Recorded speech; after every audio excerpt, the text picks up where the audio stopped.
ಕಾಲೇಜಿನ ವಿದ್ಯಾರ್ಥಿಗಳು ಮತ್ತೆ ವಿದ್ಯಾಪೀಠ ಹಾಗೂ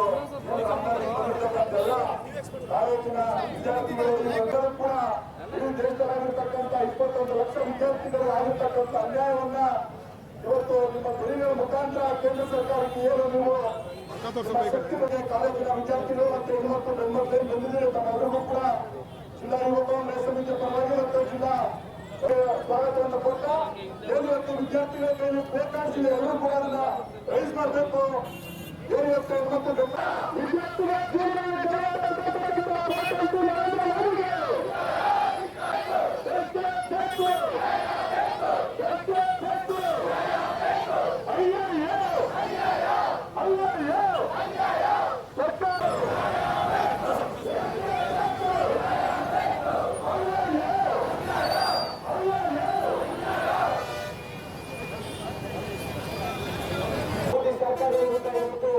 ಎಲ್ಲ ಧರ್ಮದ ಎಲ್ಲ ಜಾತಿಯ ಎಲ್ಲ ವಿದ್ಯಾರ್ಥಿಗಳು ಕೂಡ ಭಾರತ್ ಪತಾಕೆ ಭಾರತ್ ಪತಾಕೆ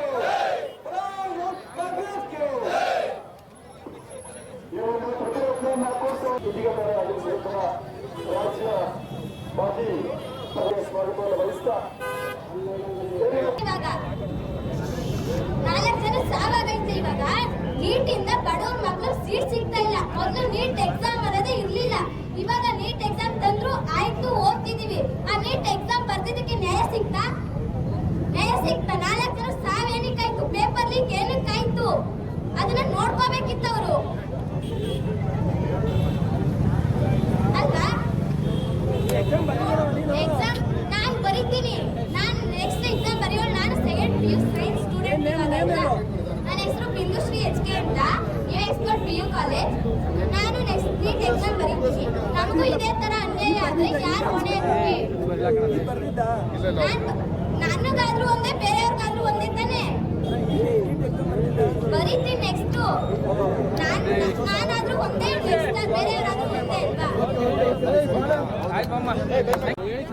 ಬಂಧುಗಳೇ, ಏನು ಇವತ್ತು ಬೆಂಗಳೂರು ದಕ್ಷಿಣ ಯುವ ಕಾಂಗ್ರೆಸ್ನ ಜಿಲ್ಲಾ ಯುವ ಕಾಂಗ್ರೆಸ್ ವತಿಯಿಂದ ಇವತ್ತೊಂದು ನೀಟ್ನ ವಿರೋಧ ಮಾಡಿ ನಾವೊಂದು ಪ್ರತಿಭಟನೆಯನ್ನು ಮಾಡ್ತಾ ಇದ್ದೀವಿ. ಕಾರಣ ಇಷ್ಟೇ, ಇವತ್ತು ಏನು ರಾಷ್ಟ್ರದಲ್ಲಿ ನಡೀತಾ ಇರ್ತಕ್ಕಂಥ ಒಂದು ನೀಟ್ನ ಒಂದು ಹಗರಣವನ್ನು ತಾವೆಲ್ಲರೂ ಕೂಡ ನೋಡ್ತಾ ಇದ್ದೀರಾ.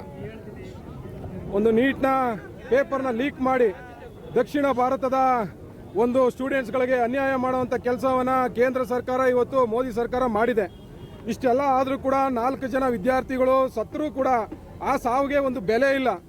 ನರೇಂದ್ರ ಮೋದಿರವರು ಜನಕ್ಕೋಸ್ಕರ ಕೆಲಸ ಮಾಡ್ತಾ ಇದ್ದಾರೋ ಇಲ್ಲ ಫಾರಿನ್ ಟ್ರಿಪ್ ಮಾಡೋದಕ್ಕೋಸ್ಕರ ಪ್ರಧಾನಿ ಆಗಿದ್ದಾರೋ ಗೊತ್ತಿಲ್ಲ.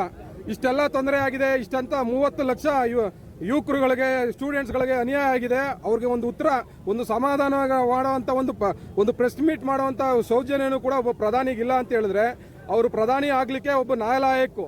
ಹಾಗಾಗಿ ನಾವು ಪ್ರತಿಭಟನೆ ಮಾಡ್ತಾ ಇರೋದು ಇಷ್ಟೇನೆ, ನಮ್ಮ ಸ್ಟೂಡೆಂಟ್ಗಳಿಗೆ ಅನುಕೂಲ ಆಗಬೇಕು ಅಂತ ಹೇಳಿದ್ರೆ ಈ ನೀಟ್ನ ಈ ಕೂಡಲೇ ಅದನ್ನು ರದ್ದು ಮಾಡಿ ಮೊದಲು ಏನಿತ್ತು ರಾಜ್ಯ ಸರ್ಕಾರ ನಡೆಸಿರ್ತಕ್ಕಂಥ ಅದೇ ವ್ಯವಸ್ಥೆಯನ್ನು ಮತ್ತೆ ತರಬೇಕು ಅನ್ನೋ ಒಂದು ನಿಟ್ಟಿನಲ್ಲಿ ಇವತ್ತು ರಾಜ್ಯಾದ್ಯಂತ ದೇಶಾದ್ಯಂತ ಇವತ್ತು ಮೋದಿ ವಿರುದ್ಧ ಒಂದು ಕೂಗು ಬಂದಿದೆ. ದೇಶ ಇವತ್ತು ಹಾಳಾಗೋಗ್ತಾ ಇದೆ. ಇವತ್ತು ಯುದ್ಧ ಅಂತ ಹೇಳಿ ಇಲ್ಲದೆ ಇರುವಂಥ ಬೆಲೆ ಏರಿಕೆಗಳನ್ನ ಮಾಡ್ತಾ ಇದ್ದಾರೆ, ಮತ್ತೊಂದು ಮಾಡ್ತಾ ಇದ್ದಾರೆ, ರೈತರುಗಳನ್ನ ಅಧ್ವಾನ ಮಾಡ್ತಿದ್ದಾರೆ. ದಯಮಾಡಿ ನಮ್ಮ ಸ್ಟೂಡೆಂಟ್ಗಳಿಗೆ ಏನಾರ ನ್ಯಾಯ ಕೊಡಬೇಕು ಅಂತ ಹೇಳಿದ್ರೆ, ಅವರ ಸಾವಿಗೆ ಒಂದು ನ್ಯಾಯ ಕೊಡಬೇಕು ಅಂತ ಹೇಳಿದ್ರೆ ಮೊದಲು ನೀವು ರಾಜೀನಾಮೆಯನ್ನು ಕೊಡಬೇಕು ಅಂತೇಳಿ ಬೆಂಗಳೂರು ದಕ್ಷಿಣ ಯುವ ಕಾಂಗ್ರೆಸ್ ಮುಖಾಂತರ ಇವತ್ತು ಅವ್ರಿಗೆ ನಾವು ಒತ್ತಾಯವನ್ನು ಮಾಡ್ತಾ ಇದ್ದೀವಿ.